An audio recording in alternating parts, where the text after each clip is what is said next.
what's up guys? Coming to you today with the Ghost unboxing from X-Wing's Wave 8. Amazingly huge ship here. This thing is mammoth, and we're gonna check it out and unbox it and take a look at it. The Ghost is one of the very few expansions that has more than one ship, and it's not an Aces pack, you know, so it's very, very cool in that respect. It has both a Ghost and a Phantom in here, and from a certain point of view you could almost say it has two Phantoms, because it has a Phantom kind of built into the Ghost as well. Let's pop this sucker out.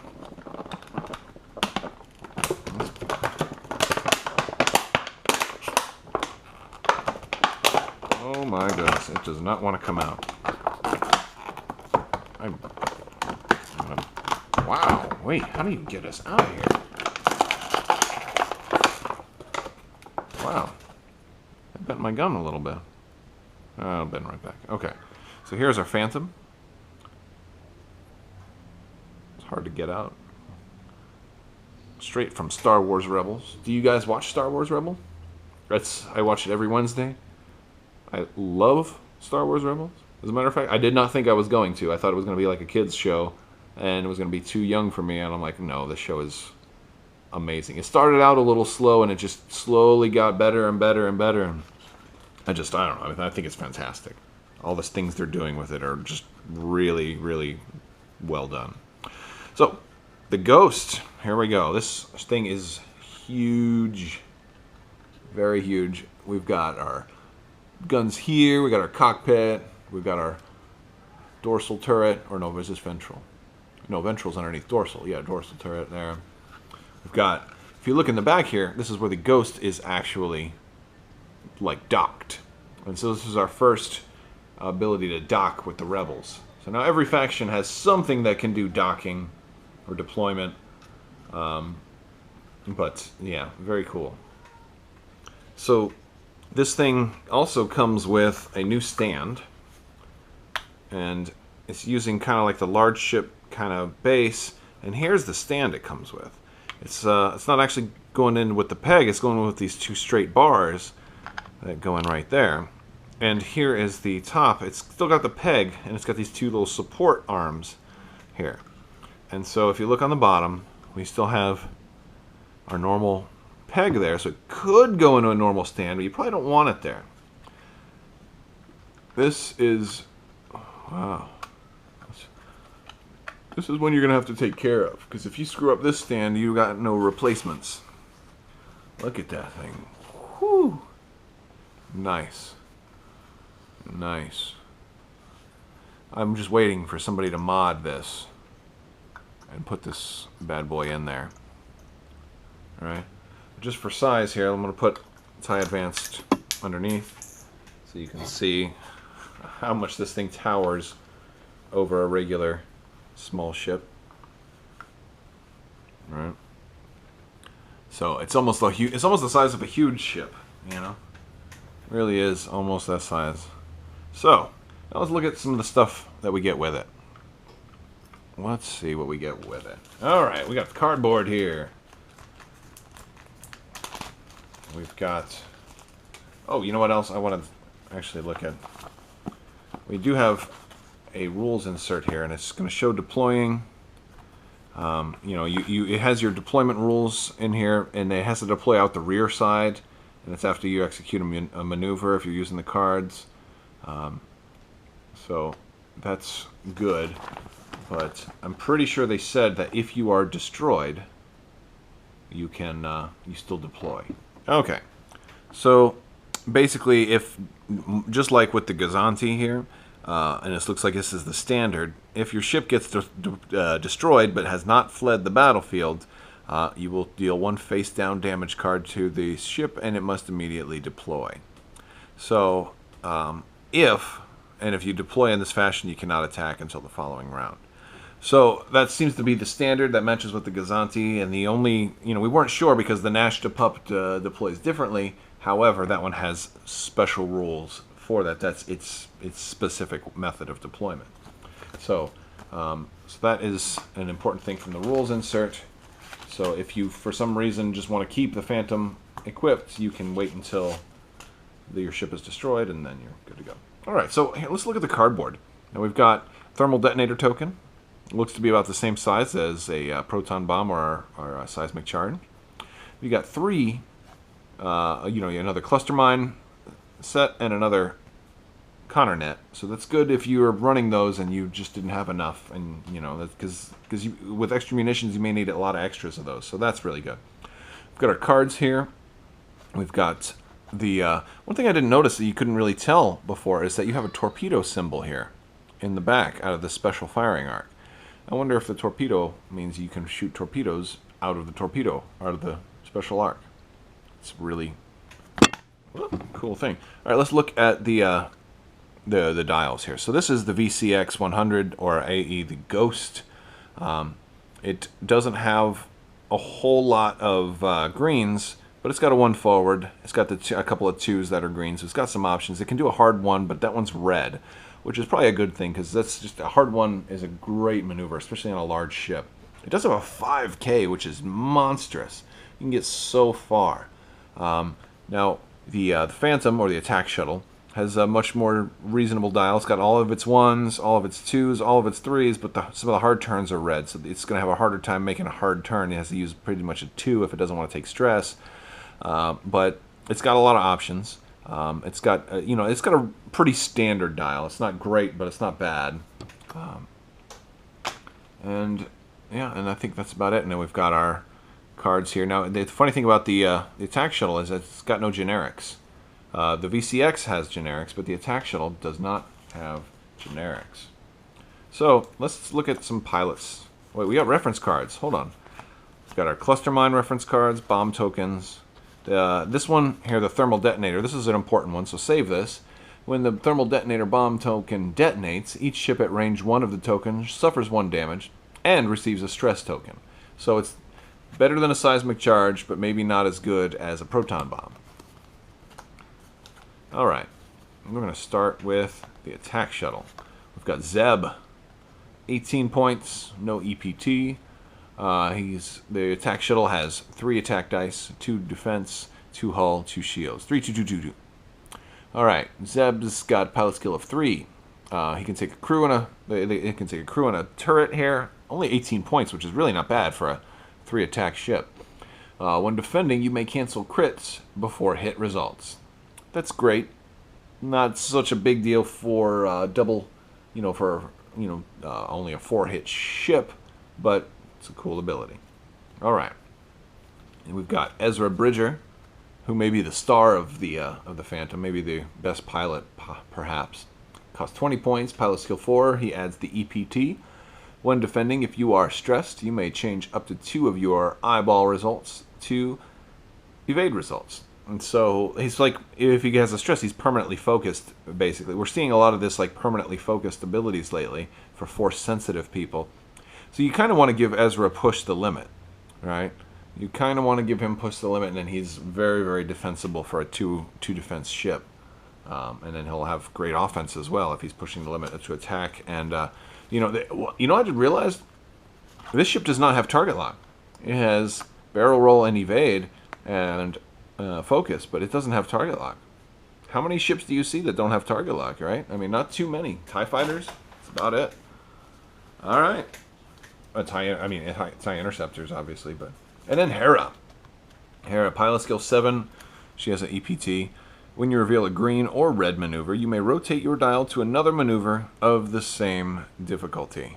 So that's a great one, especially for a higher pilot skill person, and there's no drawback to it. It doesn't make your maneuver any more difficult, so that's really good. Especially if you're not sure, if you're not that good at predicting your opponents. She has the EPT, and she comes in at 22 points. So there's Hera in the attack shuttle. Now we have some duplicates here, because Hera also appears as a pilot for the Ghost. So, Lothal, the Lothal Rebel. This is your generic. So let's look at the VCX 100 here. 4 attack, primary weapon of 4 attack. Awesome. 0 defense, 0 evade, 10 hull, and 6 shields. So very, very tanky ship. can take a lot of damage and hurts so bad with that 4 attack frontal arc. We have 2 crew options, 2 torpedo options, a turret option, and a systems option. This is really nice because this is the first way you can put accuracy correctors and auto blaster turret on the same ship. So you can just say, oh, you're near me? Okay, boom, take 2 damage that you cannot cancel. Boom, done. That's awesome. That's really awesome. Of course, for a 4 attack dice ship, you know, your opponent might be happy with you only dealing 2 damage to them. So, you know, it's a trade-off, and if there was ever going to be an option, this is a great way to do that.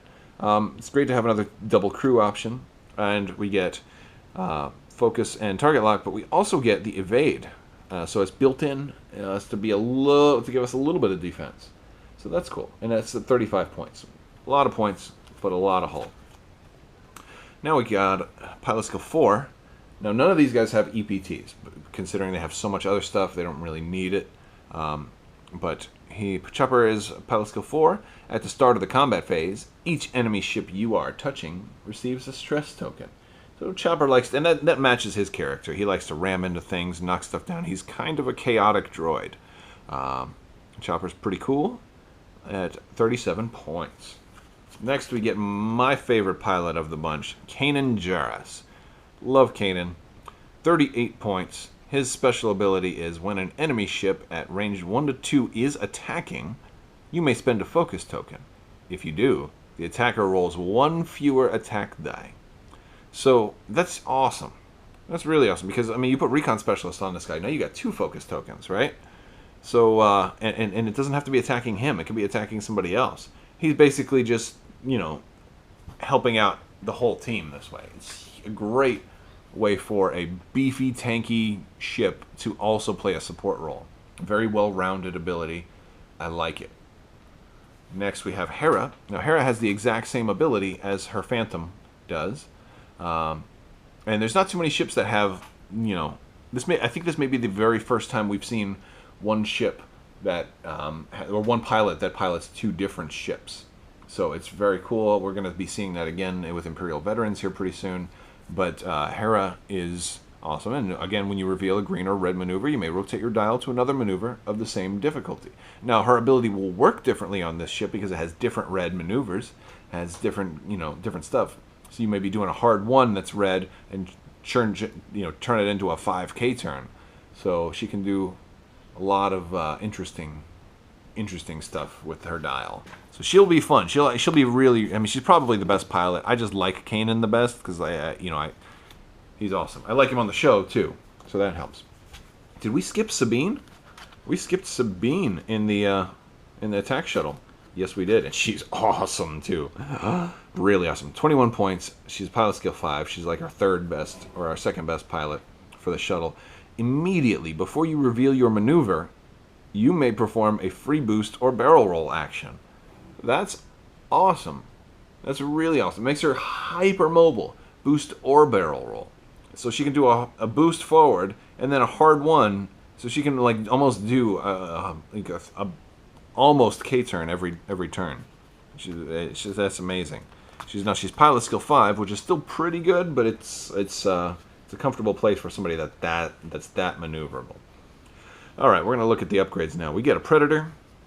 Great place to get another Predator. Reinforced deflectors, large ship only.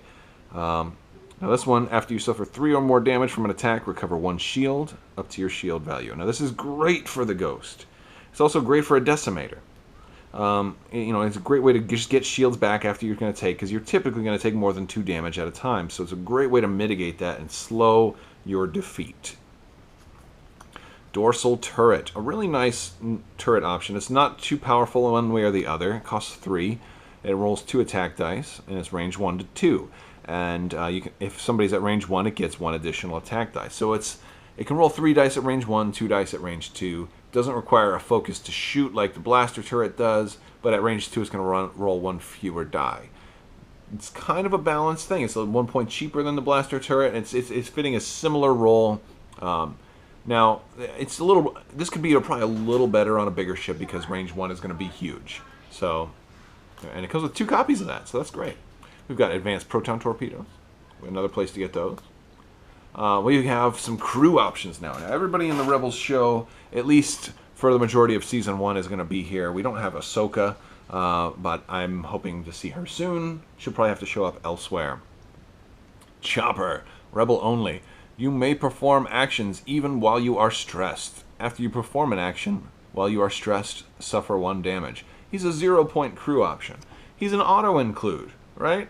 Automatically give it. If you've got a crew slot and you're not using it, put him on there because, heck, you don't have to perform actions when you're stressed, but if you ever need to, like it's going to save your life, like you need to barrel roll so you're not facing this asteroid, now you won't, or barrel roll to put yourself outside of somebody's arc, even if you take 1 damage, it's better than getting shot at range 1, right? So just a great option if sometimes you just really need that action. Ezra. Now these guys have different artwork too. It's slightly different than the show. They're trying to be a little more realistic because the show uses a very specific set of animation, and these guys were kind of reimagined how they might look in a more artistic set of animation and just under a different style. So that's something interesting to take note of. Ezra, Rebel only. Crew costs 3. When attacking, if you are stressed, you may change one of your eyeballs into a crit result. So if you got any Rebel pilots that want to be stressed, this is a great option for them. He might be good on Ibtisam and a B-Wing, for example, among others. I'm sure you guys can figure out plenty of great options for him.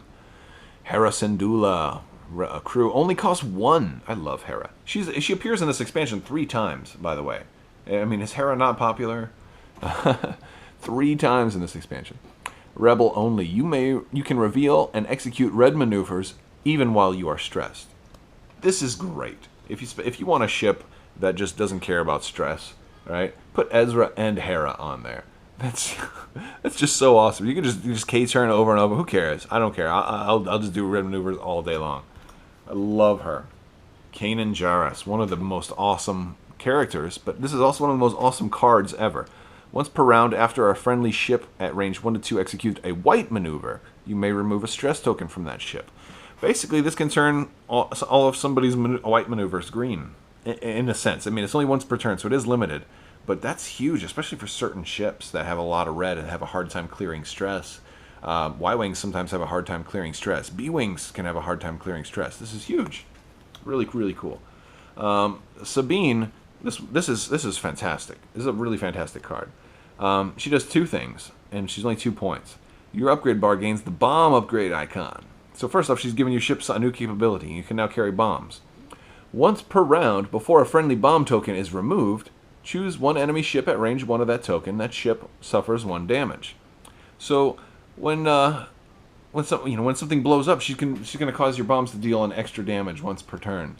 So she enhances, even after your ship drops its own bomb. It doesn't just have to be her bombs. It can be any bombs on your team, but it has to be once per turn. So that's great. And I just want to point out, she's a crew. She can go on any ship that has a crew and give it a bomb. Even a GR-75 in an epic game, she can give that guy bombs. Word. All right. Zeb Aurelius. 1 point. Enemy ships inside your firing arc that you are touching are not considered to be touching you when either you or they activate during the combat phase. So it works better if you're bumping somebody from behind, because if somebody bumps you, well, you guys might be able to both shoot each other. But yeah, he basically is a way for you to shoot somebody that you're touching. They just have to be in your firing arc. So he doesn't let anybody shoot you that bumps you without you being able to shoot them back at least.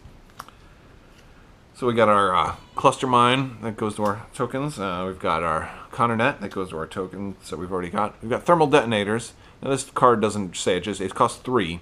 And when you reveal your maneuver, you may drop this card just like you would a seismic charge or a proton torpedo. Again, it deals 1 damage and a stress token to everybody it hits. Ghost title time.